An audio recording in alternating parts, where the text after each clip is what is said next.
Do you want to learn how to build an awesome water-cooled PC? Well, in this video, I'm going to give you my top 10 tips in how to do so. Let's get started.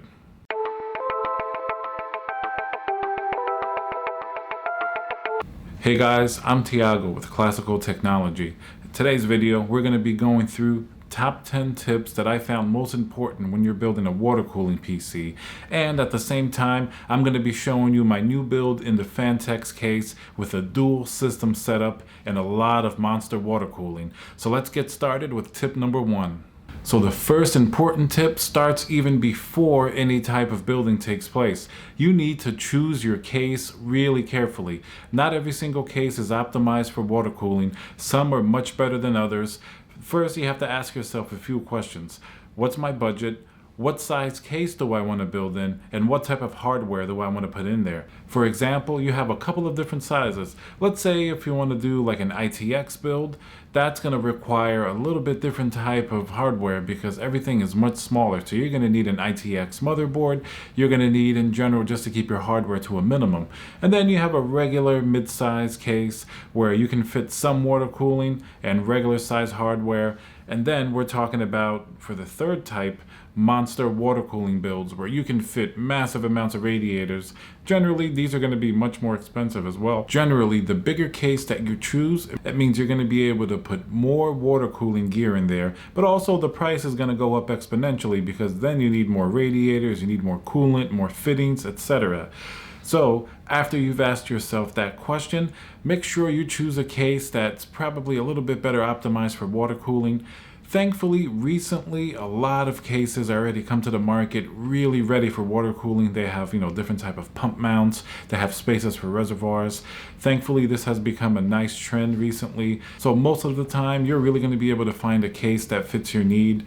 The reason why your case selection is important for water cooling, it's going to dictate what type of radiator water cooling support you're going to be able to fit in there. So if the case is too small, you're not going to be able to fit enough radiators in there, which is going to affect your cooling performance, especially if you're building a little bit more of like a high-end system. So basically, you can range from an ITX to a mid-size to a full-size case. Now, I won't necessarily recommend a specific size because that really comes down to you. I've loved building in ITX cases like the Silverstone LD03.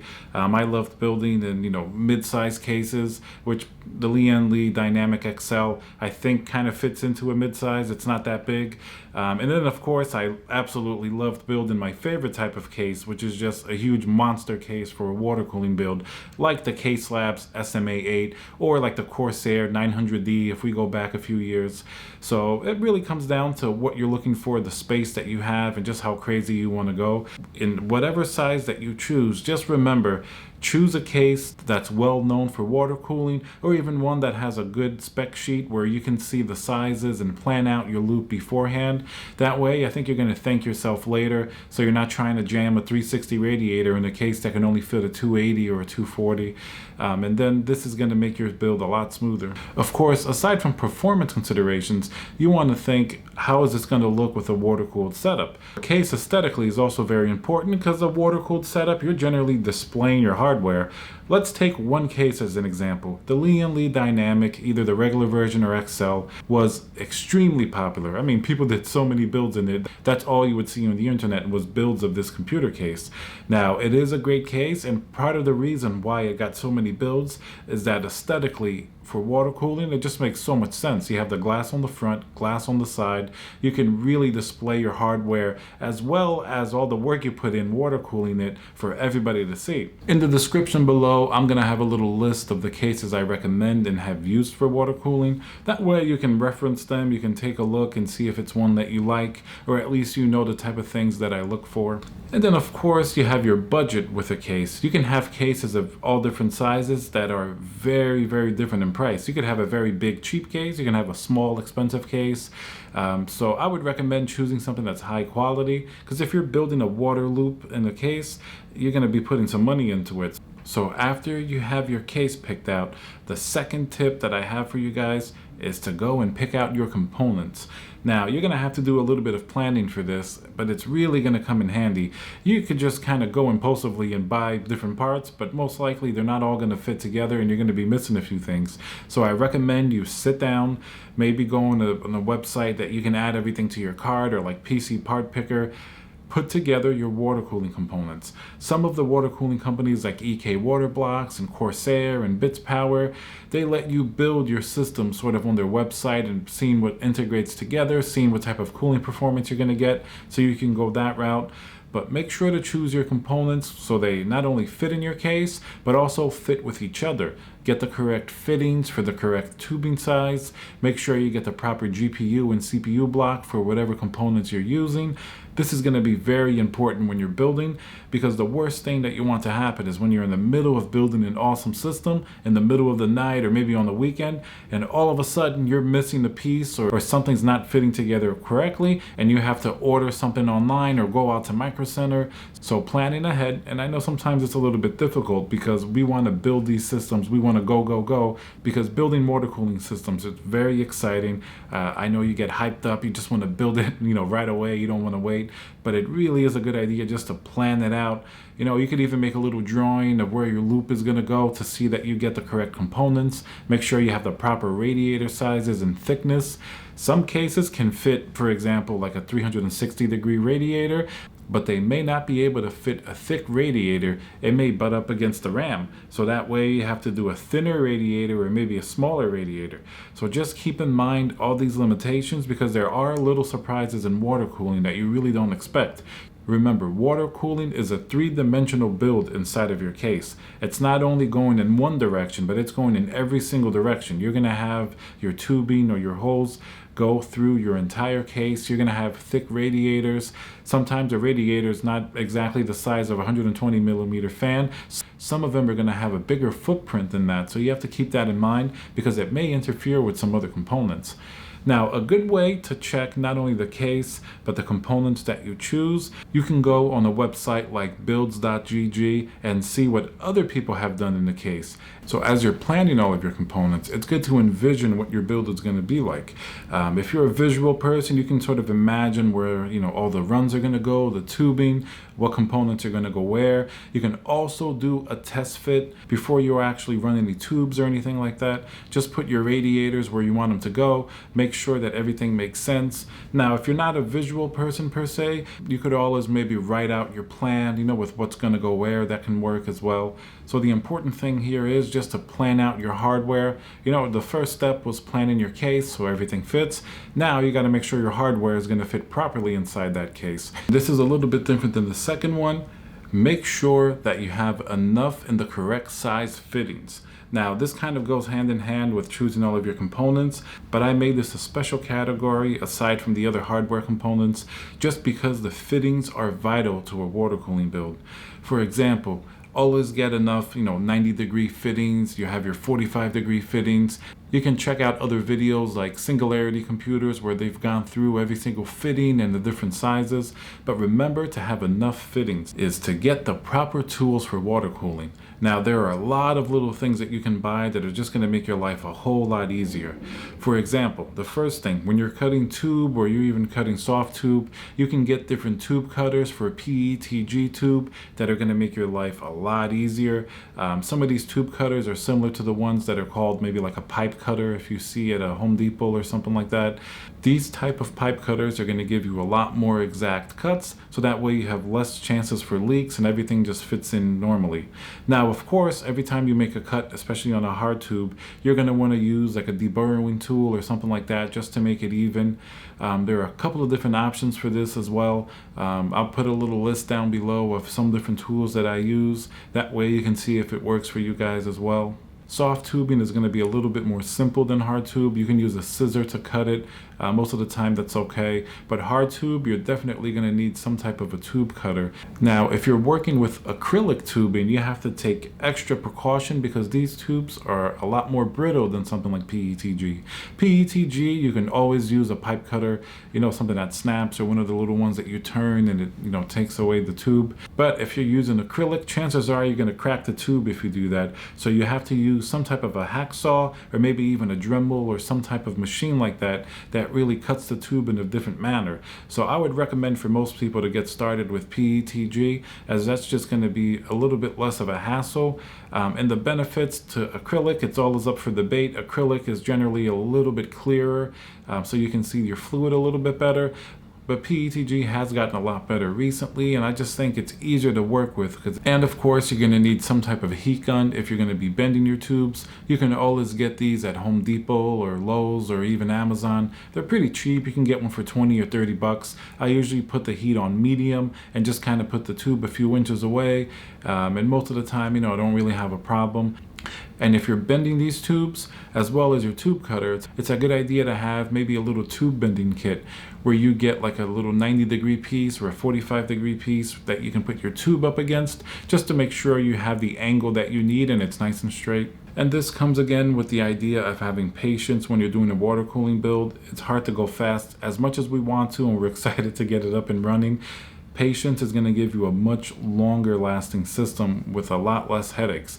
So something that I recommend doing even before you start putting the water blocks on your CPU and your GPU when you water cool it, run the system first, either outside of the case, maybe on the motherboard box, connect the power supply, run your processor, your GPU, your RAM. If these are all new components, of course, make sure to test everything, at least to make sure that it's up and running. Because the worst thing you want to happen is take all this time building your nice custom water loop, and then you go turn the system on and it doesn't boot, or it doesn't work, or there's something wrong.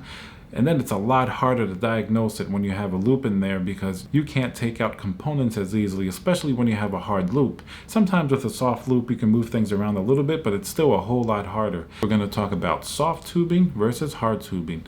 Now, hard tubing is a little bit more difficult than soft tubing, but it's not unnecessarily so. I would recommend that if it's your first water cooling loop, that you start with soft tubing, just because it's a whole lot easier to confidently put in that soft tube in the fitting, and it's usually a compression fitting that you can close, and it feels a lot more secure than a hard tubing when you first start out, and it's easier to just route everything in the tubes. So I recommend starting with soft tube. Just get a nice diameter. If you're doing 16 millimeter or maybe 12, which is smaller, it doesn't matter as much. The flow rate is going to be just slightly affected. In terms of performance, there is no real difference between soft tubing and hard tubing. It all comes down to the aesthetics and looks. If it's your first water cooling build, I recommend you do a soft tube build. You could always build it soft tube, and then a few months later you can kind of take it apart and do hard tube. It's going to be even easier for you because you already have a pretty good idea of your component order and sort of how you ran your tubes. Now, hard tubes do look great, and they open up the possibility of bending your own tubes, which is great. It's great when you can do it nicely. It's very satisfying, but they definitely have an increased chance of a leak or something going wrong, just because you have to properly deburr the tube and kind of put it in the fitting, make sure it snaps in place and close it in. The softer tube has the compression fitting, which just fits in, I think, a little bit easier and a little bit tighter. If you do hard tube correctly, it's also going to be without leaks. It's going to be in there really well. But for a beginner, he may miss a certain step, like maybe not put in a correct O-ring or something of that nature where it can cause a leak. So if you do start with hard tube, just be extremely careful. This is one that a lot of people may overlook at times. You have to make sure that your CPU and your GPU block are properly installed. Now, they're mostly straightforward and there's not too many places that can go wrong, but there are a few little tricky areas that can give you some serious performance problems if you're not careful. Let's start with the CPU block. Now, depending on the type of CPU block that you have, you may have to change your jet plate around depending on the type of motherboard that you're using. For example, on some of the EK Water Blocks Evo Supremacy CPU blocks, if you had a 2066 like X299 motherboard, you have to use a thinner jet plate.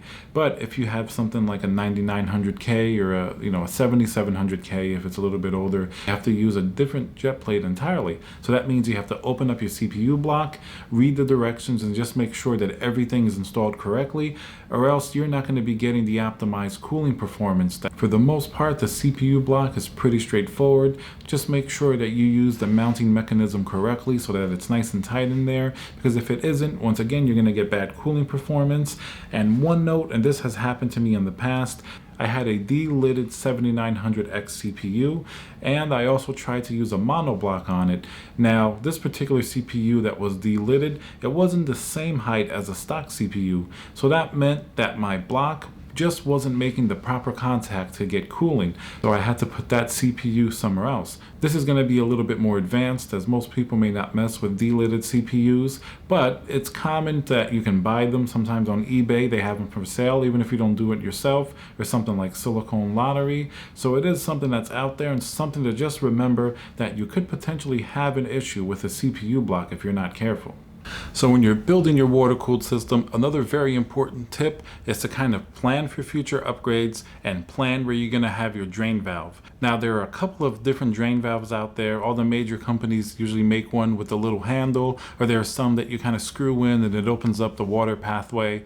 This is important because when you need to upgrade something, you can easily open it up and you can drain not all of the fluid depending on the case, but sometimes maybe 50 to 60% of the fluid. But usually what you do, you put the drain valve on the lowest point of your build that you can get it, and then you make sure that you can open a high point, so that way when the air comes in, physics takes effect and pushes all of the liquid out, and it just makes everything a little bit easier because you can connect the tube, and that way the water comes out and you don't have as much of a mess all over the place if you start ripping out cables and wires. Remember to turn off your system, unplug it, and have plenty of paper towels handy, because once in a while you may have a little slip up and you may have a spill, which if everything's off, it should be okay. You can clean it up, but just be careful to be cautious. So to summarize, put a drain valve lowest point, make sure you can open up a high point in your loop to let air in, and it's going to make your life a lot easier. You can even put two drain valves. Maybe if you have a large loop, you put one on one side of the system, one on the other. That way you can drain out multiple areas. So that's something to keep in mind. Another very important tip, before you put in the coolant and run your system, make sure to leak test it. It's very easy to overlook maybe a fitting or overlook something even being open. You may have forgotten to close it. It's happened to me and many other people. The old way that we used to leak test is basically just connect the pump and none of the other components. That way if something spills, it's not going to damage anything.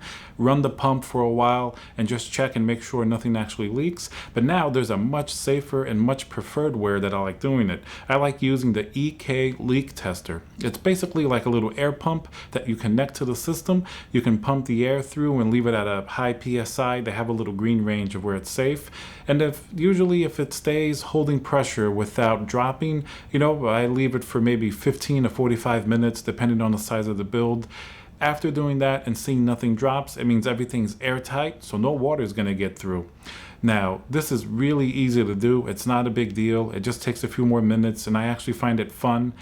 The only time it's frustrating is when there is a leak, when air is escaping. It could take you a few hours to find that little leak. If you have a big loop, you might have to take different sections apart, close them, leak test it. Sometimes it is a little frustrating knowing that you have the leak, but it's better to know about it and fix it before you fill it up, rather than everything's full and you see that drip, drip, drip on some of your components, where it's going to be very stressful and possibly damage something. After your system is all done and running, another tip is to run a couple of benchmarks and check your temperatures. I like using MSI Afterburner to check the temperatures on my GPU, and on my CPU, maybe something like Hardware Monitor or something to that effect. What I'll do For the CPU, I'll run Cinebench and maybe even Prime 95 26.6. I'll run it for a little while and just make sure that the CPU temperatures are what I expect them to be for a loop of whatever size that I'm building. And this you can look up on a forum or maybe even other people's experiences, as every CPU and GPU is going to have a slightly different temperature. For the GPU, I like to run maybe the Unigen Heaven benchmark and just make sure that it's not going up like crazy to like 60C or something like that with a large loop, because if it is, you can catch a problem and maybe you installed something incorrectly in the GPU or on the CPU, or maybe there's some type of a flow issue on your loop. So then you have to maybe diagnose it, take it apart and fix it. Because if there is a problem over time, it's just going to be more heat on your components and you're not going to be getting the performance that you put in all of the work and money for. Alright guys, I hope you enjoyed these 10 tips on water cooling. Like the video. If you have any questions at all on water cooling or even building a computer, write them down below in the comments, and subscribe for more awesome content like this. I have new videos every Tuesday and Friday and tech news on Monday. So I'll catch you guys on the next video.